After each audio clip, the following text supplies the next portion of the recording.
Baik. Assalamualaikum warahmatullahi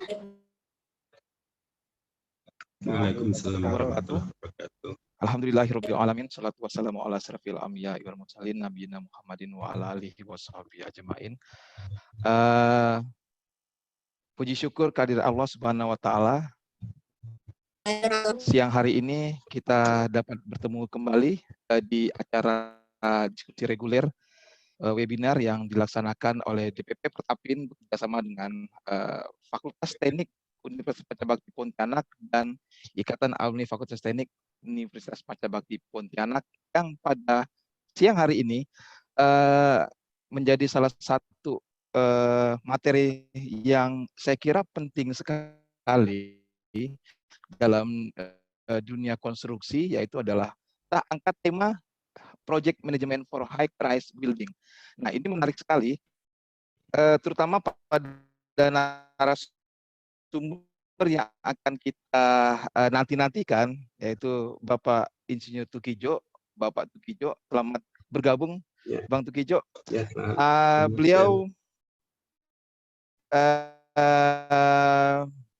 orang di Indonesia, saya kira, ya, dari sekian banyak para ahli yang saat ini malang melintang, kira-kira seperti itu, malang melintang di dalam dunia jasa konstruksi.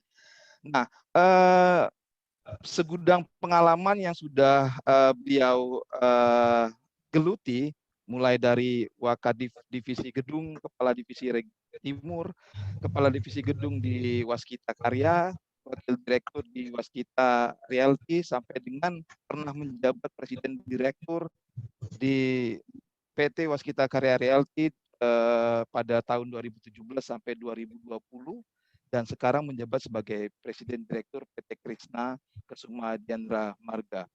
Di kesibukan beliau juga, ini yang menjadi titik tekan saya sebenarnya, masih produktif Bang Tukijo ini untuk menulis gitu. Ada beberapa tulisan beliau juga sebagai karya tulis ilmiah yang sudah dipublikasikan juga di media publikasi seperti Nggak Ada Yang Nggak Bisa dan Leadership. Nah, ini menarik sekali, saya kira kesibukannya ini menjadi satu contoh betapa di kesibukan Pak Tukijo ini masih sempat untuk menulis. Ini menjadi satu contoh yang baik. Nah, kemudian pada sesi kali ini saya ingatkan juga kepada para peserta webinar bahwa absensi yang akan kita sampaikan ini nanti di akhir kegiatan webinar ini.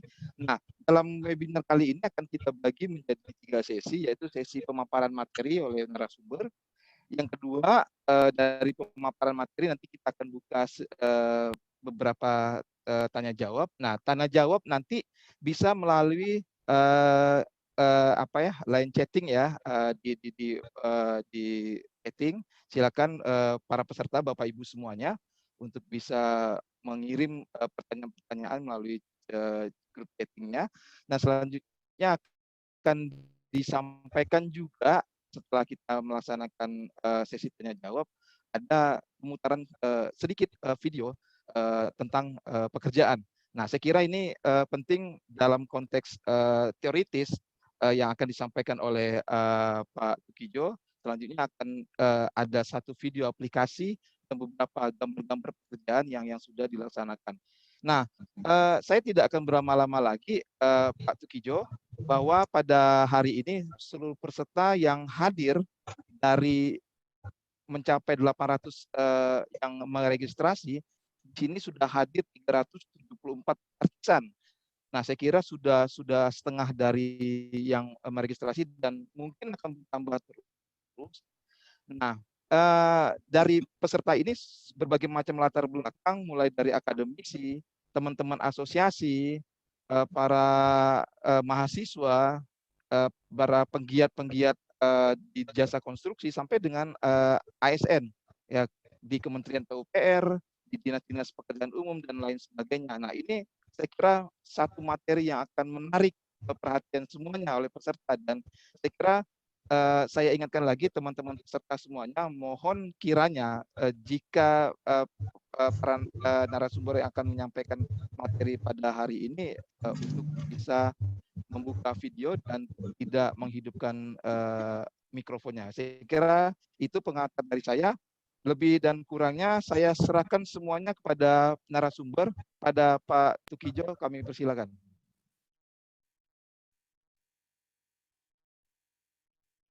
Oke, kita mulai, Pak. Maaf, kedengaran suara saya enggak? Kedengaran, Pak, kedengaran. Jelas. Oke, kedengaran. Ya, baik. Assalamualaikum warahmatullahi wabarakatuh. Salam sejahtera bagi kita semua. Yang kami hormatin Dekan Fakultas Teknik Universitas Pancabakti, Ketua Alumni Fakultas Universitas Pancabakti Bang Ali, teman-teman dari Pertapin ya, baik dari ketua, anggota dan semuanya anggota di seluruh Indonesia, serta adik-adik dari Fakultas Teknik dan Bapak Ibu senior-senior yang ikut hadir di sini. Sekali lagi terima kasih atas kehadirannya pada acara sore hari ini. Tak lupa kami ucapkan terima kasih sekali lagi kepada Pertapin yang bisa menyempatkan waktu dan ruang sehingga acara ini berjalan dengan baik. Semoga acara kita hari ini juga dilindungi oleh Allah Subhanahu wa Ta'ala dan terhindar dari bahaya-bahaya COVID-19 yang momok menjadi momok kita semua pada siang hari ini. Baik, sebetulnya kami ini hanya sekedar pengalaman saja. Saya akan mempresentasikan beberapa pengalaman saya selama saya menangani beberapa gedung bertingkat. Namun demikian, nanti pada saat saya menyampaikan presentasi, seandainya ada yang kurang tepat pada makalah yang saya sampaikan, saya mohon maaf, karena mungkin memang situasi dan lokasi pada saat saya mengerjakan gedung ini maupun lokasi-lokasi tempat lain tentunya akan sangat beda. Sehingga mohon materi ini bisa menjadi pembelajaran saja untuk kita semuanya. Mana yang baik mohon silahkan kita ambil, mana yang kurang baik tentunya nanti kita perbaikin bareng-bareng. Karena lagi-lagi setiap satu lokasi maupun setiap satu kesempatan tentunya akan sangat berbeda-beda. Lanjut, Bang, kita lanjut ke presentasi saja ke halaman berikutnya. Saya memang proyek yang kami ambil contoh di sini adalah memang proyek Yukata.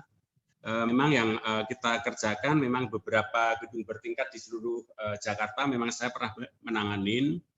Tapi intinya pada saat mengerjakan proyek yang perlu kita ketahui adalah tentang manajemen.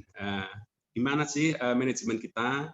Terus berikutnya adalah tentunya inovasi. Inovasi itu adalah penting buat kita semuanya, terutama adik-adik kita ini. Untuk kompetensi kita harus mempunyai inovasi, termasuk juga di pengetahuan kita dan sumber daya manusianya. Dalam seminar hari ini, saya menekankan pada pengetahuan saya sebagai main kontraktor. Jadi mohon teman-teman nanti yang spesialisnya sebagai supervisi maupun mungkin sebagai konsultan, mungkin agak berbeda sedikit ya. Jadi yang kita presentasikan kami hari ini adalah manajemen sebuah kontraktor. Manajemen pelaksanaan sebagai kontraktor, sehingga pasti akan ada perbedaan-perbedaan antara konsultan pengawas, konsultan supervisi maupun kontraktor.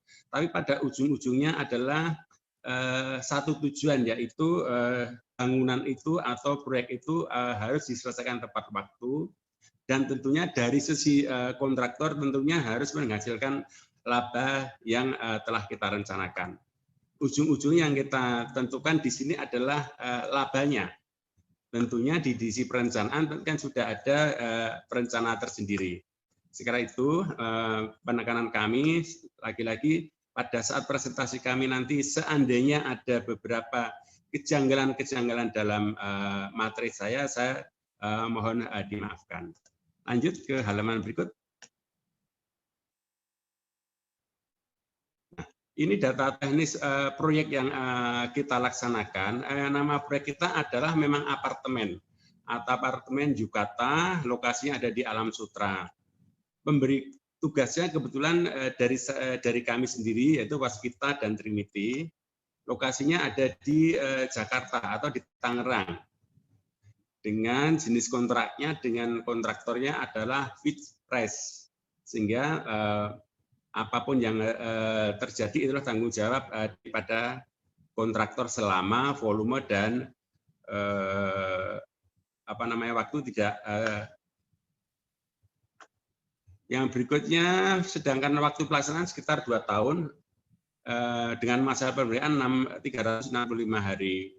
Nilai investasi proyek ini hampir sekitar 750 miliar.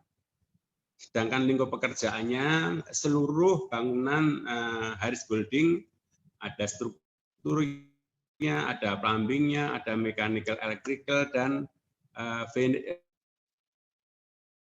finishing. Kita menggunakan ozon dari Singapura dan konsultan arsitek lokalnya kita pakai Plantonic. Serta konsultan ME-nya saya menggunakan Mitra Karya Pranata dan konsultan MK-nya PT Promako. Inilah ada sekilas proyek yang akan kita presentasikan pada siang hari ini. Lanjut.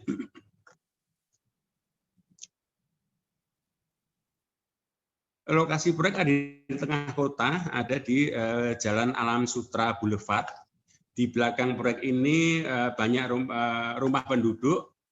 Di kanan kiri juga sudah mulai ada apartemen, sebelah kirinya apartemen Brooklyn, itu juga kebetulan kami juga yang menghandle, dan sebelah kanannya adalah salah satu showroom mobil kalau tidak salah. Dua proyek ini, apartemen Yukata dan apartemen Brooklyn adalah hasil karya kita atau hasil karya kita. Lanjut. Saya juga mohon maaf bahwa saya presentasi ini menggunakan nama Waskita. Memang proyek ini dilaksanakan oleh Waskita Karya, sedangkan ownernya sendiri juga dari Waskita Karya. Lagi-lagi sekali lagi saya mohon maaf pada teman-teman semuanya, bahwa kalau yang saya tampilkan ini semuanya bukan promosi, maaf ya, ini bukan promosi, ini semuanya dikerjakan oleh PT Waskita Karya. Dalam mengerjakan suatu bangunan bertingkat tinggi, tentunya kita ada yang namanya alir manajemen proyek. Alir manajemen proyek itu istilahnya kita kenal namanya PDCA. P itu apa? P itu plan atau perencanaan, D itu do, C-nya itu check, dan A-nya action. Plan apa sih yang harus kita perhatikan dalam perencanaan? Yang pertama adalah keberterimaan bahan atau produk. Bahannya berupa apa, produknya berupa apa. Yang berikutnya juga kita harus mengenal namanya rencana inspeksi dan tes. Yang berikutnya yang tidak kalah pentingnya kita juga harus mengenal namanya schedule pelaksanaan. Ini juga banyak sekali, ada manpower, ada jadwal material, ada jadwal alat, ada jadwal tenaga kerja, dan tentunya ada kurva S, ada Microsoft Project, dan lain sebagainya. Yang tidak kalah pentingnya adalah metode kerja. Metode kerja di sini sangat menentukan keberhasilan dari sebuah proyek. Laba atau ruginya di dalam proyek adalah keberhasilannya dalam menentukan kita metode kerja. Pada saat kita menentukan metode kerja yang kurang tepat, tentu hasilnya juga proyek akan kurang tepat juga. Yang berikutnya dunia, kita juga mengenal istilahnya namanya approval material atau soft drawing. Tentunya pada saat kita mau mulai pekerjaan, kita harus mengenal materialnya dari apa dan soft drawingnya juga seperti apa. Kita juga harus mengenal namanya istilahnya prosedur pelaksanaan pekerjaan. Di dalam PW-nya perusahaan kami, prosedur pelaksanaan pekerjaan semuanya diatur. Kita mau mengerjakan sesuatu semuanya diatur, sehingga pada saat kita mengerjakan sesuatu semuanya ada checklist-nya. Yang berikutnya kita juga mengenal istilahnya prosedur procurement atau pengadaan. Ini semua diatur di dalam prosedur kita. Alir manajemen berikutnya yaitu cek. Kita harus mengecek pencatatan atau ketidaksesuaian mutu. Mutu yang ditentukan seandainya K350 ternyata di dalam pelaksanaan menjadi 240 tentunya harus kita cek juga. Yang berikutnya yang tidak kalah pentingnya karena ini menyangkut struktural, perancah. Perancah selama ini memang yang menjadi momok buat kita, terutama untuk pekerjaan struktur. Kalau zaman dulu namanya istilahnya scaffolding, zaman sekarang mungkin scaffolding sudah berubah nama menjadi yang lain lah. Tentunya istilahnya masih sama perancah.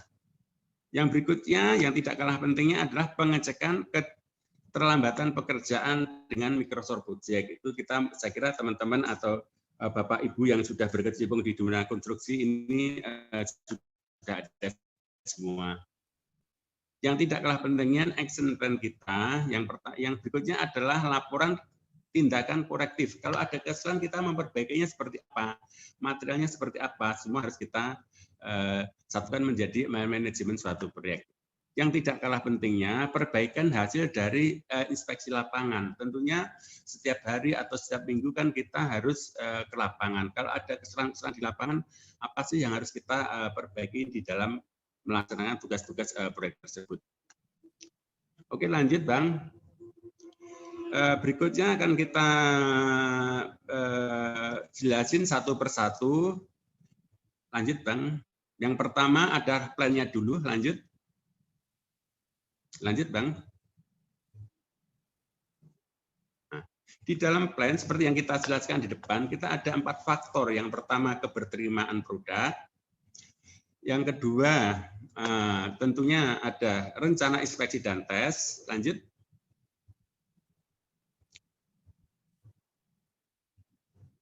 Nah, ini adalah salah satu contoh keberterimaan bahan. Memang dalam suatu proyek gedung materialnya itu sangat luar biasa. Mungkin kalau kita sebut satu persatu lebih dari 500 item. Saya hanya memberikan contoh saja. Apa sih yang dimaksud dengan daftar kriteria keberterimaan bahan atau produk? Saya hanya ambil contoh ada tiang boropel, tanah uruk, dan beton ready mix. Ini semua jelas jenisnya nanti tentunya juga akan kita tes. Kriterianya apa? Kriterianya salah satunya adalah mutu beton K350. Dimensinya berapa? Dimensinya 880 meter. Kedalamannya berapa? Semuanya kita mengacu kepada dokumen tender atau spesifikasi teknik. Yang berikutnya, contoh berikutnya yaitu mengenai tanah uruk. Tanah uruk juga harus jelas kepadatannya dengan CPS berapa, tentunya semuanya harus mengacu kepada spesifikasi teknik. Yang berikutnya tentunya beton ready mix.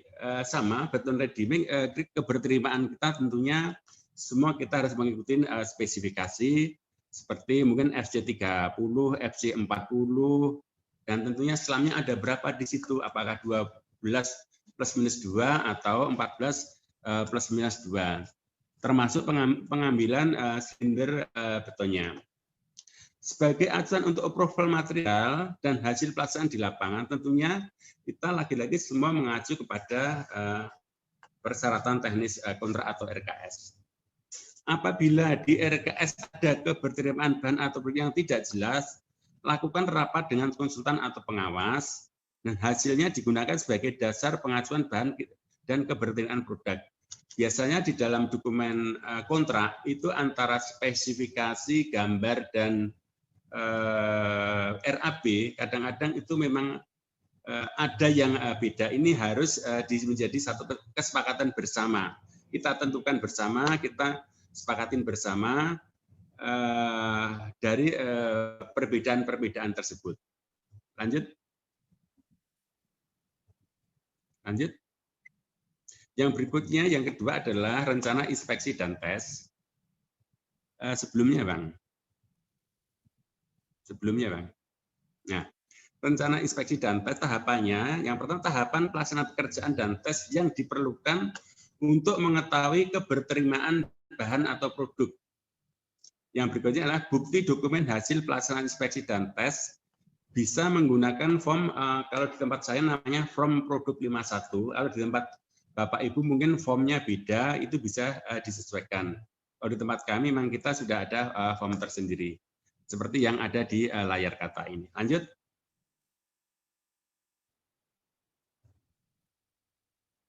Ini adalah keberterimaan bahan atau produk. Contoh saja, kita ini seperti pengelasan.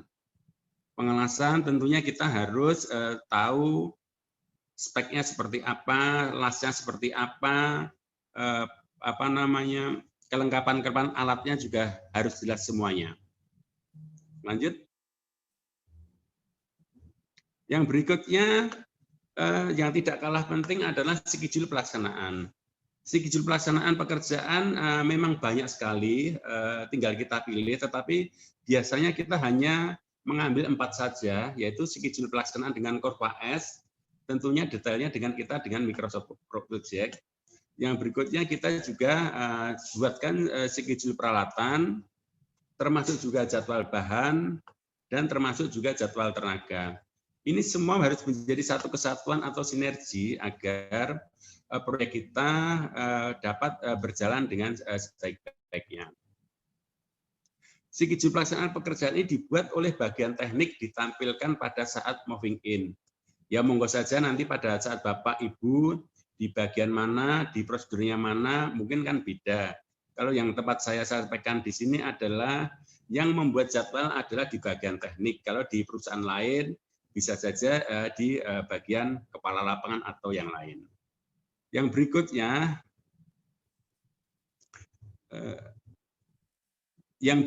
schedule waktu pelaksanaan yang menggunakan Microsoft Project harus digunakan untuk memonitoring progres, sehingga rapat mingguan kita tahu mana yang pekerjaan tersebut terlambat, sehingga pada saat rapat-rapat jelas mana keterlambatan tersebut bisa kita antisipasi dengan sebaik-baiknya.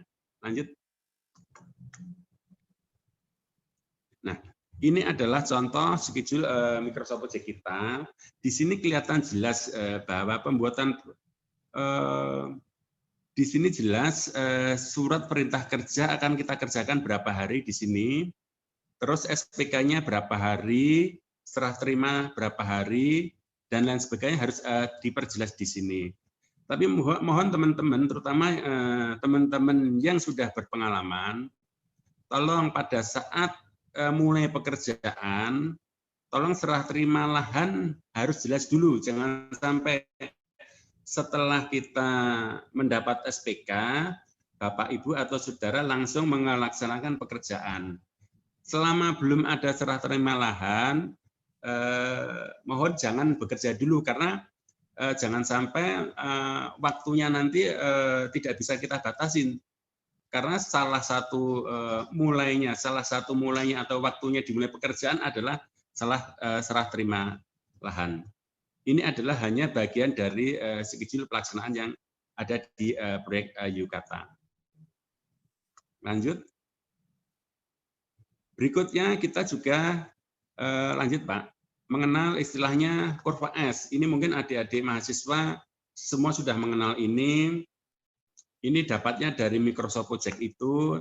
Ini kita bisa mengetahui di mana sih berapa persentase sih keterlambatan kita pada setiap bulannya atau setiap minggunya, bisa kelihatan di sini. Rencana kita ada berapa, persen, realisasi kita berapa persen, keterlambatan kita berapa persen, sehingga keterlambatan itu bisa kita koordinasikan, bisa kita rapatkan untuk menentukan ke depan agar proyek ini tidak terlambat. Ini kenapa ada kuningnya ini? Kuning ini adalah biasanya kita libur Lebaran atau mungkin libur Natal. Biasanya yang 1 atau 2 minggu ini kita off-kan semua, sehingga waktu pun juga progresnya pun pada saat perencanaan pun kita nolkan. Lanjut. Nah, Yang membuat siapa sih sebetulnya? Antara jadwal tadi memang ada beberapa, kalau di perusahaan kami bekerja, memang yang membuat jadwal adalah bagian teknik, bagian logistik, dan bagian lapangan. Tentunya yang tidak kalah pentingnya adalah bagian keuangan. Karena kalau bagian keuangan kita tidak libatkan di sini, nanti cash flow-nya proyek atau cash flow-nya kantor pusat akan terganggu. Jadi semua yang ada di sini terlibat dalam penyusunan jadwal. Lagi-lagi memang ini memang di keuangan tidak muncul di sini, tetapi bahwa keuangan wajib mengetahui atau menyusun schedule proyek ini. Karena pendanaan semuanya ada di keuangan. Jadi yang pertama, schedule bulanan itu yang membuat tentunya bagian teknik. Dijabarkan ke lapangan yang disebut namanya schedule mingguan.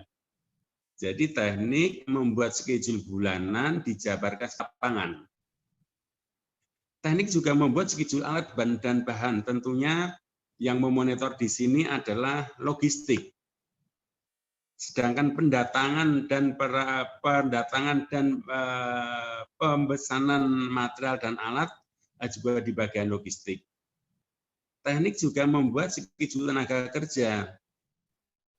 Tentunya juga koordinasi dengan kepala lapangan. Kalau yang dimaksud adalah kepala lapangan, agar jadwal tenaga kerja bersinergi dengan schedule mingguan dari kepala lapangan.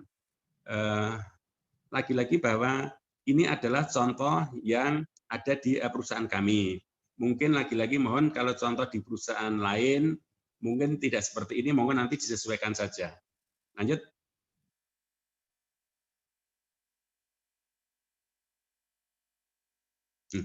Ini adalah metode kerja. Plan kita berikutnya adalah metode kerja. Metode kerja ini adalah sangat menentukan proyek tersebut terlambat, proyek tersebut bukan rugi ya, proyek tersebut laba, tersebut bagus, semuanya ditentukan oleh unsur metode kerja. Metode kerja cukup banyak sekali dalam suatu proyek. Ada metode kerja kolom, ada metode kerja balok, ada metode kerja borpel, ada metode kerja ya mungkin sampai 100 item pekerjaan. Saya hanya ngambil contoh saja. Di sini kita membuat metode kerja kolom. Apa sih unsur-unsur yang perlu diperhatikan dalam menyusun metode kerja? Tentunya unsur yang pertama adalah unsur K3. Yang berikutnya unsur lingkungan. Yang berikutnya juga unsur mutu. Yang berikutnya juga termasuk unsur keamanan. Unsur pengaman dan unsur K3 bisa menjadi satu kesatuan. Ada beberapa langkah untuk menentukan metode kerja. Ini pengalaman saya, beberapa yang harus diperhatikan antara lain. Yang pertama, kriteria keberterimaan harus sesuai dengan daftar kriteria rencana. Yang berikutnya, metode kerja harus disosialisasikan kepada kepala lapangan, pelaksana, personil, QS, agar dipahami dengan benar. Kenapa? Kalau tidak disosialisasikan, itu nanti semuanya berjalan masing-masing. Karena di sini ada kepala lapangan, ada logistik, ada mandor borong, dan ada unsur K3. Sehingga tiga-tiganya harus menjadi satu kesatuan. Metode kerja akan digunakan oleh personil K3 LNLP untuk mengetahui penanganan bahaya hiraknya. Dan jangan lupa dokumen foto tahapan pelaksanaan harus dilampirkan, karena pada saat kita nanti inspeksi dan tes, kalaupun ada pekerjaan yang kurang tepat, bisa kita lucurin. Ini adalah contoh instruksi kerja untuk beberapa kolom, ada sekitar 14 item pekerjaan yang harus kita checklist bareng-bareng. Tentunya di sini ada nomornya, nomor 1 sampai nomor 14, ada langkah pekerjaannya, di sini ada. Pertama, membuat izin kerja tentunya kepada pengawas maupun kepada owner. Yang kedua, memastikan pekerja yang akan melaksanakan pekerjaan. Yang ketiga adalah fabrikasi kolom itu sendiri. Yang berikutnya adalah melakukan checklist pembesian. Jangan sampai sudah ditutup begestingnya, ternyata besinya ada yang kurang atau mungkin jaraknya tidak terlalu benar. Itu harus dicek juga. Yang berikutnya pembuatan izin kerja K3. Lagi-lagi untuk kolom ini kan pekerjaan berbahaya. Orang akan naikin di salah satu ketinggian. Tentunya kalau di perusahaan kami bekerja harus ada izin kerja K3-nya. Selanjutnya kita juga harus melakukan inspeksi bahan material atau disebut di sini kita beton. Itu juga harus kita inspeksi dan lain sebagainya seperti yang contoh yang ada di sini. Kriteria keberterimaannya apa? Kalau kriteria keberterimaan adalah yang sesuai dengan spesifikasi teknik. Yang contoh tadi beton, kita harus mengacu kepada spesifikasi teknik. Kalau yang umum-umum aja, kita harus mengacu kepada prosedurnya waskita karya. Contoh aja ini yang pertama, pembuatan izin kerja sebelum dimulai pelaksanaan pekerjaan. Apa sih kriteria keberterimaannya? Tentunya yang pertama adalah izin kerja harus sudah diteken oleh pengawas. Ini wajib.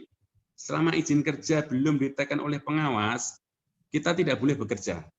Di sini kan ada statusnya, ada baik, ada tidak. Kalau baik berarti bisa dilanjutkan, kalau tidak berarti nomor 1 itu harus diperbaiki. Termasuk yang nomor 2, memastikan pekerja yang akan melaksanakan pekerjaan sudah memakai APD yang sesuai dan benar. Jangan sampai di sini mungkin sepatu maupun helm tidak memakai. Memakai pun memakai yang tidak standar SNI, sehingga tentunya di sini checklist kita berarti kan tidak, tentunya bukan harus kembali lagi seperti semula, harus menggunakan APD sesuai dengan SNI.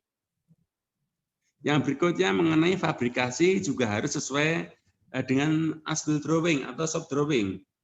Kadang-kadang di lapangan memang tukang atau mandor kita hanya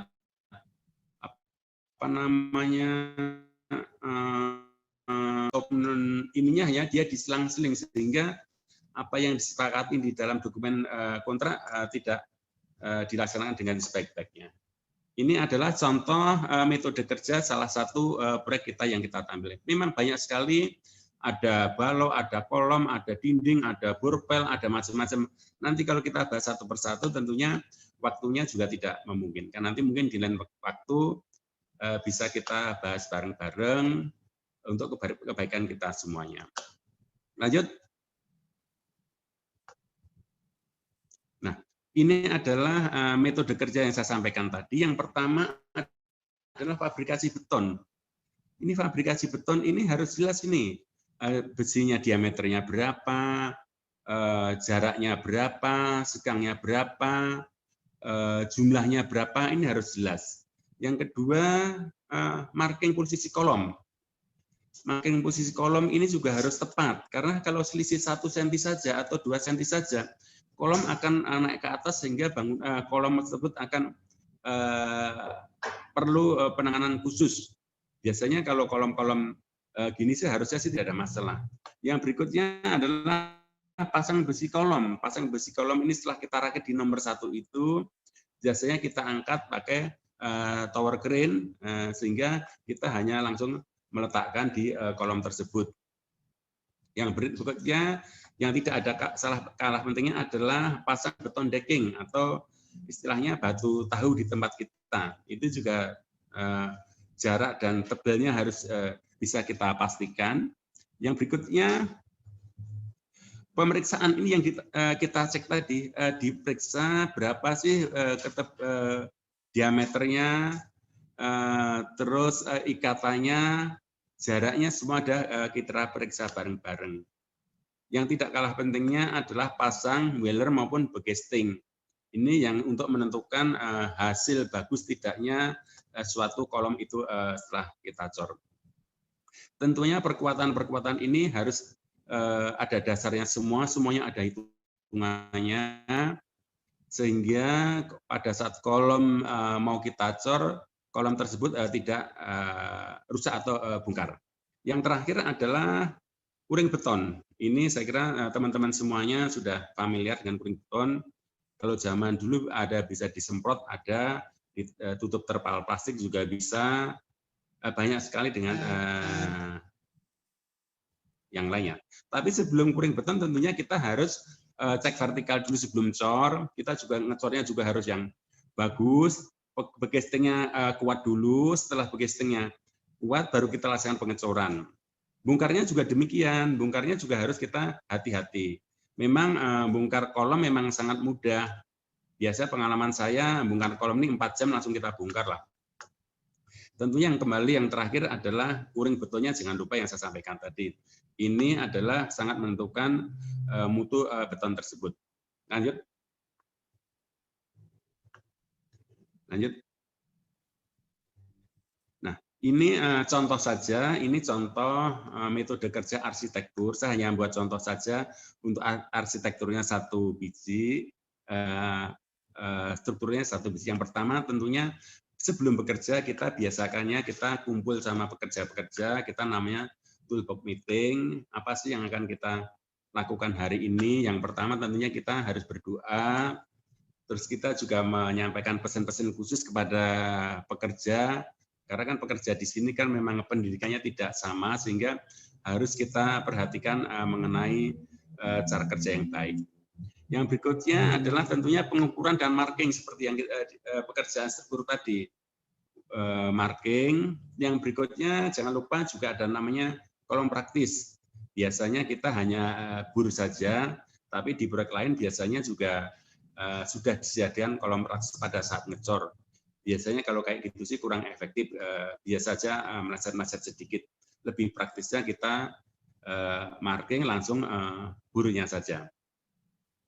Yang berikutnya tidak kalah pentingnya adalah pemasangan kolom praktis sudah biasa. Yang lanjutnya adalah pasangan bata ringan. Pasangan bata ringan ini juga kita bertahap. Kita maksimum hanya ya 1 meteran lah. Setelah 1 meter kita tinggal lagi ke lokasi berikutnya. Yang berikutnya setelah kita masang bata 1 meter tentunya kita harus ada cor kolom praktis. Sehingga agar bata atau hebel yang kita pasang tersebut cukup kaku dan kuat. Setelah pasangan bata selesai, biasanya langsung kita lanjutkan plesteran. Tolong jangan lupa pada saat mengerjakan plesteran tentunya paling bawah lantai itu harus ada semacam jarak. Jangan sampai di situ nanti ada membobok lagi pada saat dinding bata tersebut ada P-nya. Jangan lupa juga ada pasangan styrofoam di dalam antara balok dan pasangan hebel untuk menjaga lendutan agar pada saat strukturnya ada lendutan sedikit, pasangan bata tersebut tidak retak. Lanjut. Lanjut.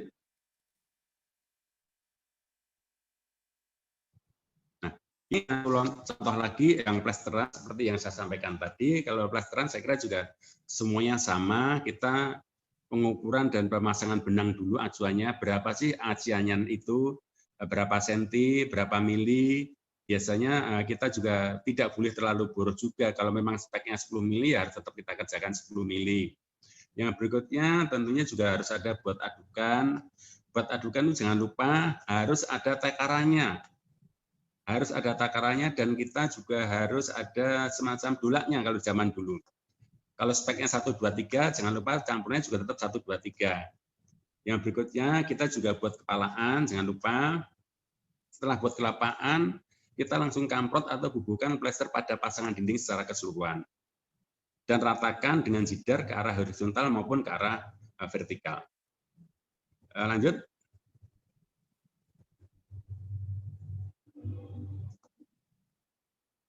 Ini metode kerja acian. Memang di plesteran ini banyak sekali kita masang bata. Sehabis bata kita harus melester. Sehabis melester memang harus aci. Yang pertama tentunya semprot permukaan dengan air. Ini saya kira sudah umum, Bapak Ibu sudah mengetahui semua. Siapkan material acian. Material acian juga banyak sekali, bisa menggunakan semen, bisa menggunakan powerbond, bisa menggunakan MU, bisa menggunakan macam-macam, tergantung selera owner atau tergantung sesuai dengan spesifikasi kita. Kalaupun kita mau ganti acian, tentunya kita harus izin oleh pengawas maupun owner. Yang berikutnya aduk material, tentunya kita harus pakai mixer. Ini adalah kita contoh mixer besar. Yang berikutnya adalah acian. Kita aplikasinya seperti apa sih? Tentunya ditaruh di atas sindok semen, langsung kita gosokkan ke arah vertikal maupun ke arah horizontal. Jangan lupa verticality sangat menentukan sukses tidaknya pasangan dinding hebel maupun plesteran. Karena kalau verticality-nya tidak baik, tentunya plesteran itu akan menjadi gelombang yang mengakibatkan bila penghuni atau penyedia jasa itu nanti akan memasang wallpaper, tentunya akan kelihatan gelombang sedikit. Nah, yang terakhir adalah yang tidak kalah pentingnya adalah sudutnya. Sudut ini memang harus benar-benar siku, tajam, sesuai spesifikasi.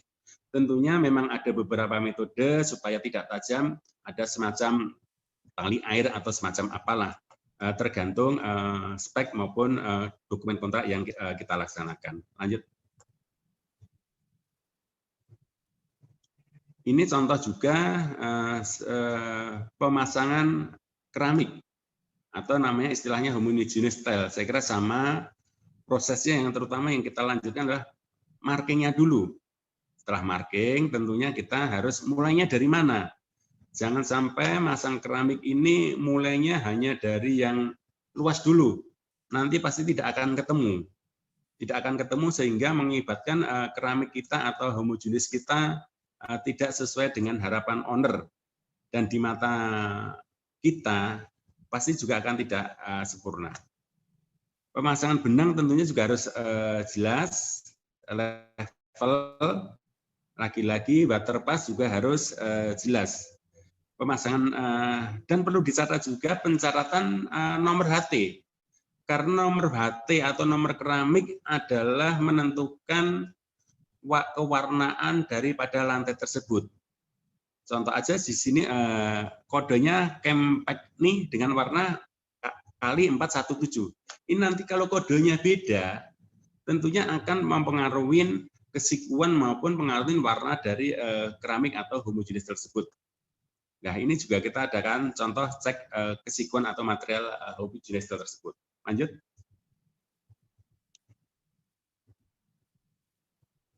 Ini juga lanjutan dari pemasangan homogeneous tile, yaitu setelah tadi kita juga harus cek ukurannya, apakah memang sesuai dengan gambar. Cek rataannya, biasanya memang dalam satu kotak itu atau satu atau dua biji memang ada yang melengkung. Tentunya kalau melengkung tetap harus kita geser semuanya. Proses gelar adukan juga sama, ada peralatan jidar dan aduk. Tentunya pada saat pengaplikasi di lapangan kita harus benar-benar rata dan padat. Lanjut. Ini contoh juga pemasangan homogenis juga, kelanjutan yang tadi diratakan. Setelah itu kita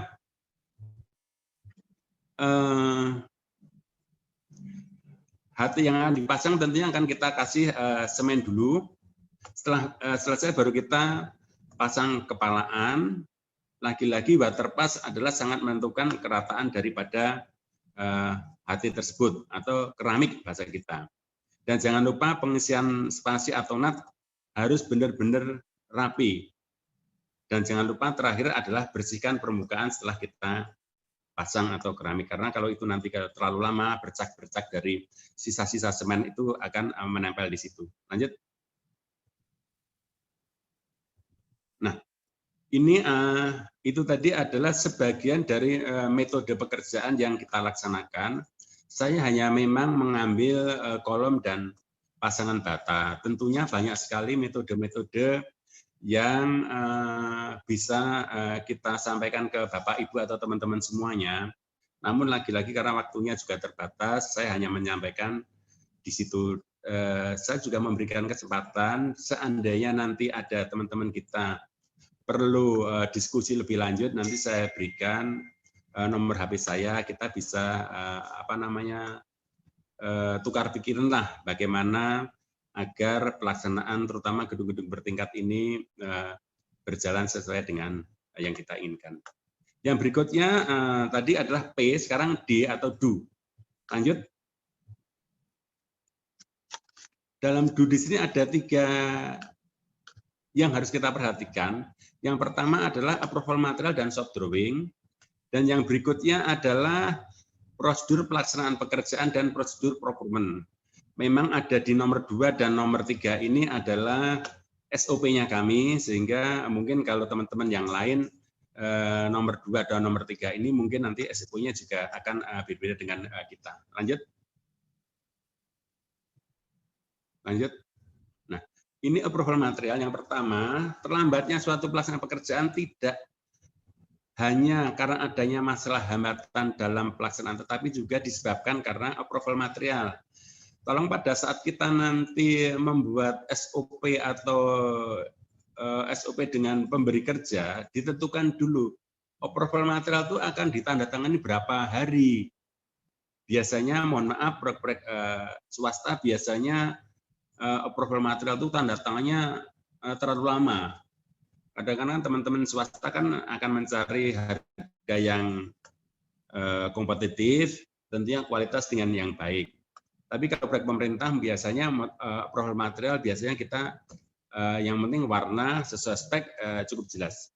Yang berikutnya juga approval soft drawing, itu yang juga terlalu lama kadang-kadang. Karena keberterimaan bahan dan produk suatu pekerjaan dipengaruhi oleh approval bahan dan soft drawing. Kalau approval materialnya lama, soft drawingnya juga lama, akan berpengaruh terhadap kelancaran proyek tersebut. Jadi flowchart approval material dan soft drawing harus dilengkapi durasi. Mohon teman-teman jangan asal tanda tangan saja ya, karena biasanya kalau kita di lapangan langsung taken saja. Padahal kita tidak melihat di situ bahwa memang approval material dan soft drawing itu adalah menentukan keberhasilan waktu pelaksanaan. Jangan sampai approval material lagi-lagi disetujuinya cukup lama sehingga akan berpengaruh terhadap jadwal yang kita sepakatin. Yang berikutnya membuat monitoring material, soft drawing, dan monitoring approval material ini tadi saya jelaskan. Yang berikutnya memastikan bahwa material yang digunakan sudah mendapat persetujuan pihak konsultan atau direksi. Mohon lagi-lagi jangan sampai pesan material tidak ada persetujuan oleh direksi maupun konsultan pengawas. Sehingga bila nanti material-material tersebut di-reject, dampaknya akan luar biasa sehingga akan merugikan perusahaan kita yang kita cintai. Biasanya di lapangan kan kadang-kadang udah datangkan saja lah, itu tidak, sebaiknya dihindarin. Semuanya harus ada administrasinya di atas kertas.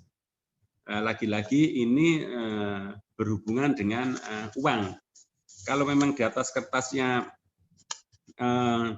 semuanya harus di atas kertas kita beli. Kita beli dokumen harus ada persetujuan dulu. Saya kira itu yang penting. Yuk lanjut. Nah, ini adalah prosedur pelaksanaan pekerjaan biasa. Yang kita input siapa sih? Yang kita input adalah gambar kontrak, gambar pelaksanaan, rencana kerja, serah terima lahan. Tentunya keberterimaan bahan dan produk, approval soft drawing, izin kerja, metode kerja, dan monitoring serta pelaporan. Outputnya apa sih? Outputnya tentunya mutu pekerjaan sesuai spesifikasi, waktu pelaksanaan sesuai dengan kontrak. Ujung-ujungnya bagi kontraktor, ujung-ujungnya adalah laba yang harus dicapai. Kita kalau waktu pelaksanaan sesuai kontrak, kalau labanya tidak tercapai ya kurang ada artinya, termasuk juga mutunya bagus, tetapi labanya tidak tercapai tentunya akan mempersulit di dalam proses perusahaan kita yang kita cintain. Jadi outputnya sebetulnya mutu bagus, oke, waktu oke. Memang di sini tidak saya cantumkan uang karena kan memang kita berhubungan dengan teman-teman semuanya. Tapi ujung-ujungnya outputnya di sini adalah BMW, mutu, waktu, dan biaya kalau di tempat kami. Lanjut.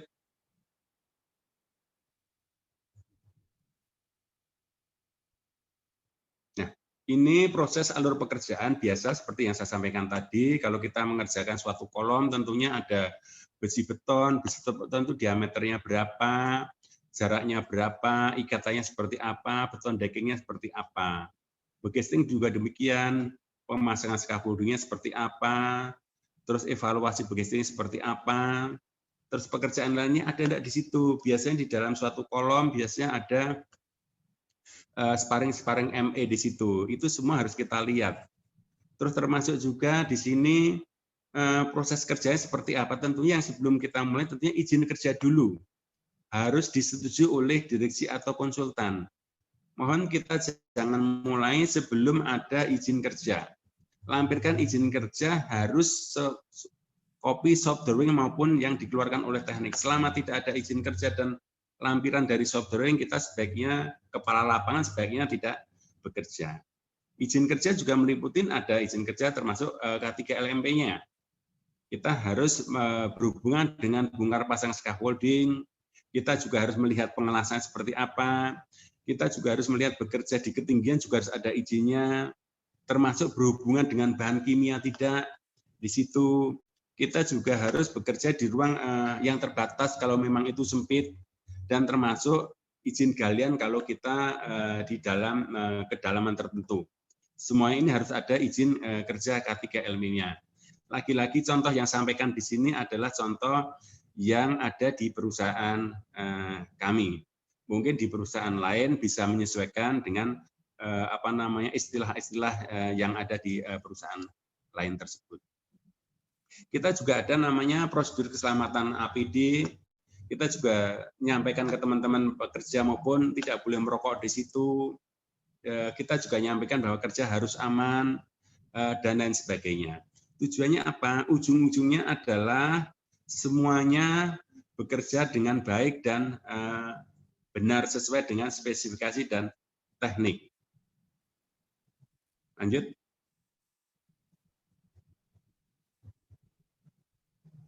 Lanjut.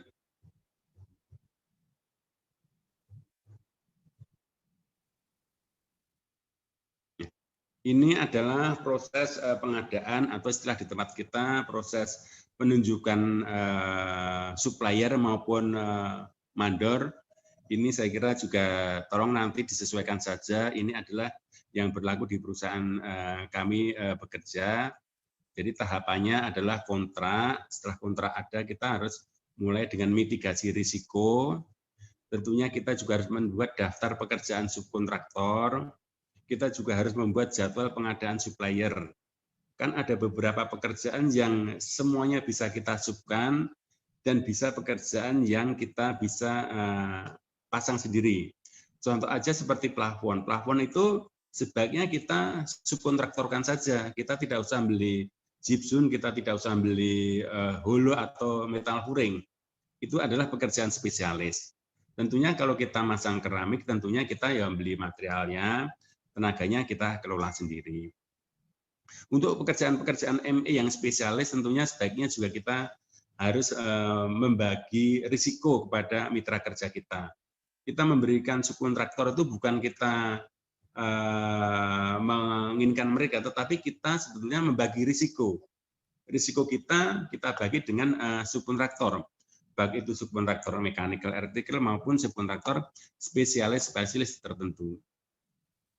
Prosesnya tentunya kita juga ada namanya, kalau di tempat kita namanya DRW atau CRW. Setelah kita lihat ada informasi lelang, ini seperti biasalah umum di tempat Bapak Ibu mungkin juga tidak ada di sini karena mungkin bisa langsung menunjuk, tapi kalau di tempat kami kita tetap mengikuti aturan yang ada di perusahaan kami. Kita juga ada proses lelang, kita juga ada proses berita acara, kita juga ada proses evaluasi tahap 1, tahap 2, dan seterusnya sehingga berkesimpulan kita menandatangani kontrak. Kontrak di tempat kami juga tidak harus harga yang termurah. Jangan sampai kita menunjuk subkontraktor atau supplier dengan harga yang termurah sehingga pelaksanaan pekerjaan tidak berjalan dengan baik. biasanya teman-teman kita itu kadang-kadang udahlah saya bisa. Tentunya itu tidak boleh. Tentunya bisa itu dasarnya apa. Jadi lagi-lagi mohon teman-teman kalau mengevaluasi atau akan memberikan pekerjaan kita ke pihak ketiga atau subkontraktor, tentunya mohon jangan sampai pekerjaan yang termurah lah. Carilah pembanding-pembanding yang memang kualifikasi yang baik. Kita juga ada monitoring. Monitoringnya adalah proses pengadaan jadwal, kontrak, dan berikutnya. Lanjut. Nah, berikutnya ini cek, saya kira lanjut. Ini ada 4 yang harus kita sampaikan, yaitu pencatatan ketidaksesuaian mutu, pengecekan kelayakan perancah, dan pekerjaan dengan Microsoft Project, dan rapat tinjauan manajemen. Lanjut, Mas. Nah, ini sebagai contoh pencatatan ketidaksesuaian mutu. Contoh aja ini. Ada salah satu balok gripis bagian bawah karena begesting bocor. Yang kedua ini retak rambut pada acian dinding bata. Yang ketiga di sini keramik terjadi pok up atau pecah akibat semen. Ketidaksesuaiannya ini karena apa nih? Ketidaksesuaian mutu, cacat pekerjaan karena apa? Jadi kita harus melihat, memerlukan waktu untuk perbaikan. Bisa waktu sehingga kita bisa terlambat, perlukan biaya perbaikan yang cukup tinggi. Kalau ini keram yang kita pasang kan tentunya setelah kita pasang kan pasti tidak bisa dipakai lagi. Itu kan material pasti kebuang. Terus grouting yang untuk balok-balok itu kan tentunya juga sangat besar biayanya. Yang tentu yang tidak kalah pentingnya dengan adanya kualitas yang tidak sesuai dengan mutu ini, performa kinerja kita kurang baik. Terutama kalau di tempat kita pasti pelanggan juga tidak akan puas dengan pekerjaan kita yang ada di sini. Yang berikut tentunya performa kita sendiri juga kurang baik di mata owner maupun di perusahaan kita. Lanjut. Nah, ini ketidaksesuaian mutu hasil dari produk layanan tidak sesuai dengan ini, kita mengacu kepada persyaratan ISO, yaitu hasil produk layanan tersebut harus mengikuti ISO 19001 2015 klausur 8.3. Gimana sih cara mencegahnya? Pencegahnya tentunya persyaratan pemberi kontrak atau produk. Yang berikutnya implementasi personil itu harus proses pelaksanaan harus hasil produk yang baik. Schedule shop drawing, shop drawing dan isi kerja sesuai dengan syarat keberterimaan. Kalau ini semua kita layani, sehingga produk yang tidak sesuai, saya kira bisa diminimalkan. Lanjut. Nah, ini prosedur penanganan ketidaksesuaian mutu. Jadi kalau ada beberapa mutu yang tidak sesuai, yang seperti tadi ada kropos, ada keramik yang ngangkat, mungkin ada beton yang gelembung juga. Penanganan ketidaksesuaian mutu berdasarkan ISO 9001 2015 klausul 10.2. Ketidaksesuaian dan tindakan korektif mensyaratkan sebagai berikut. Ini memang ada di ISO jelas, mengambil tindakan untuk mengendalikan dan memperbaikinya. Itu tanggung jawab kami, tanggung jawab kita. Mengevaluasi agar ketidaksesuaian tidak terulang kembali. Yang berikutnya menentukan penyebab ketidaksesuaian. Jadi yang 3 item tadi harus kita teliti bareng-bareng untuk usaha perbaikan ke depan. Prosedur evaluasi mutu pekerjaan, bila ditemukan ketidaksesuaian mutu hasil pekerjaan berdasarkan PW produksi, memang kita ada PW produksi, adalah yang pertama laporan cacat pekerjaan yang harus kita laporkan. Uraian cacat pekerjaan yang terjadi dan lokasinya itu harus jelas.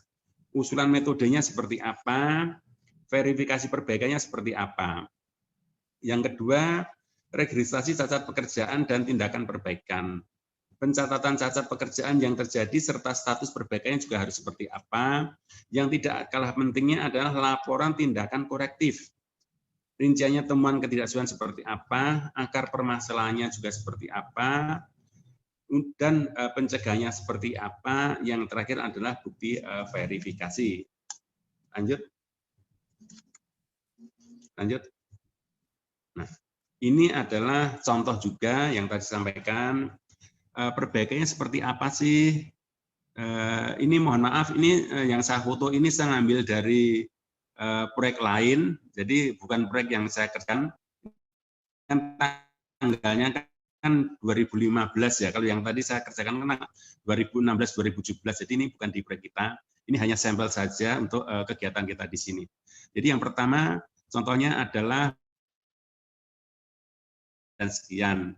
Basement terjadi keropos struktur setelah begesting kolom dibongkar.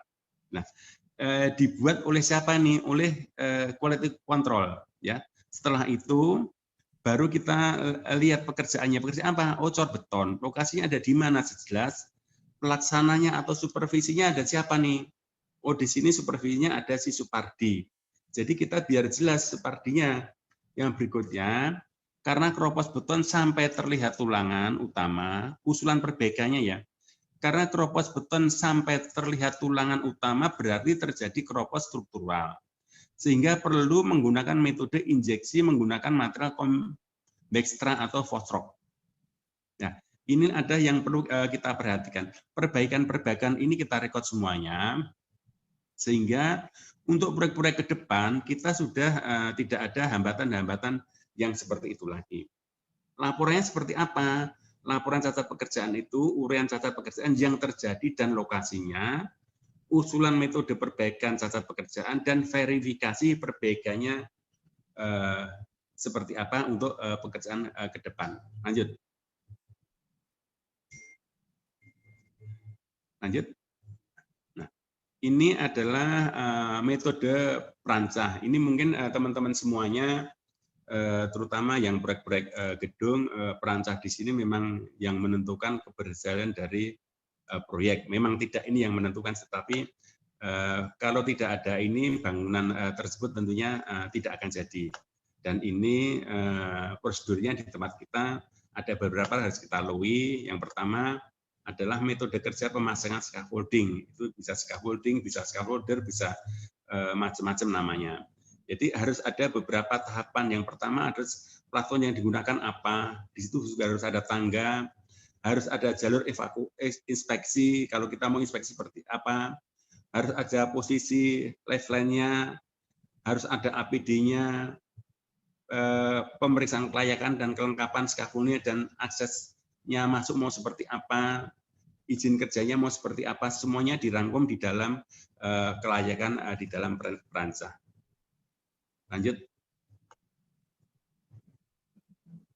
Nah, ini pengecekan keterlambatan pekerjaan terlihat dari sini, setiap item pekerjaan bisa terlihat dari sini. Kalau yang tadi kan kurva S, kita ngeceknya mungkin dari progres ya. Kalau di sini kita bisa melihat satu persatu keterlambatan pekerjaan. Kalau kita lihat di sini adalah bacat yang muncul hitam ini adalah yang ada keterlambatan pekerjaan di lapangan. Lanjut. Dari rencana awal. Lanjut. Ini kita juga sering melakukan rapat manajemen. Rapat manajemen itu kita biasanya ada 3 kali, seminggu sekali, sebulan juga sekali, jadi bulanan dan mingguan. Pembahasannya apa sih? Pembahasan rencana yang akan datang dari minggu lalu. Minggu lalu kalau ada masalah harus sudah close di minggu ini. Status rencana yang lalu sudah dilaksanakan atau belum? Bila sudah dilaksanakan, maka di kolom rencana yang akan datang ditulis close atau selesai. Bila belum selesai, maka di kolom rencana yang akan datang ditulis apa yang belum dilaksanakan. Progres yang sudah disampaikan saat yang tidak masuk pada rencana yang lalu. Jadi ini adalah koordinasi kita pada saat kita rapat-rapat bulanan dan mingguan. Lanjut. Ini semua adalah contoh formulir maupun kolom-kolomnya, mohon Bapak Ibu bisa menyesuaikan dengan kondisi perusahaannya masing-masing. Yang berikutnya adalah action. Lanjut. Nah, implementasi action itu ada 2, yaitu laporan tindakan korektif dan perbaikan hasil inspeksi lapangan. Lanjut. Nah, ini adalah hanya contoh saja laporan tindakan korektif action-nya. nanti sebetulnya banyak sih yang mau kita sampaikan, tapi karena waktu kita terbatas, format-format ini bisa menyesuaikan dengan lingkungan dan prosedurnya di perusahaan Bapak. Ini salah satu contoh adalah beton kolom tipe K12 di tower yang tadi itu, lantai basement terjadi kropos. Struktur setelah backcasting dibuka, itu sebenarnya sampelnya. Gimana perbaikannya? Perbaikannya ada di sini. Perbaikan kolom dilakukan dengan cara dilakukan chipping terlebih dahulu sampai besi beton kelihatan, langsung kita grouting pakai foreshop. Dan tindakan pencegahannya juga jelas. Yang penting jangan sampai terulang di pekerjaan yang masa yang akan datang. Lanjut. Permintaan tindakan kolektif itu biasanya kita ada di formulir PWK 3LMP 07. Lagi-lagi ini adalah kita mengacu kepada perusahaan kami yang isinya adalah rincian temuan. Terus Mas tadi Mas. Yang isinya adalah rincian temuan ketidaksesuaian, akar permasalahannya, dan bukti verifikasi. Nah, lanjut. Lanjut. Nah, ini adalah perbaikan hasil inspeksi lapangan. Perbaikan dengan tentunya harus ada dokumen-dokumen yang dilampirkan, termasuk tanggalnya. Perbaikan ketidaksesuaian berdasarkan saran atau perbaikan dalam dan dilakukan oleh penanggung jawab. Penanggung jawab di sini siapa? Kalau memang kepala lapangan ya kepala lapangan, kalau memang pelaksana ya pelaksana. Waktu perbaikan 1 minggu dari hasil laporan yang diterima. Lanjut. Lanjut. Nah, saya kira itu Bapak Ibu, Bapak senior, teman-teman semuanya, akademisi, presentasi saya di salah satu proyek. Tentunya ini adalah hanya contoh. Tentunya aplikasinya di lapangan, tentunya nanti kita harus melihat situasi dan kondisi yang ada. Nanti semuanya bisa menyesuaikan lingkungan yang ada masing-masing. Saya kira itu, saya kembalikan ke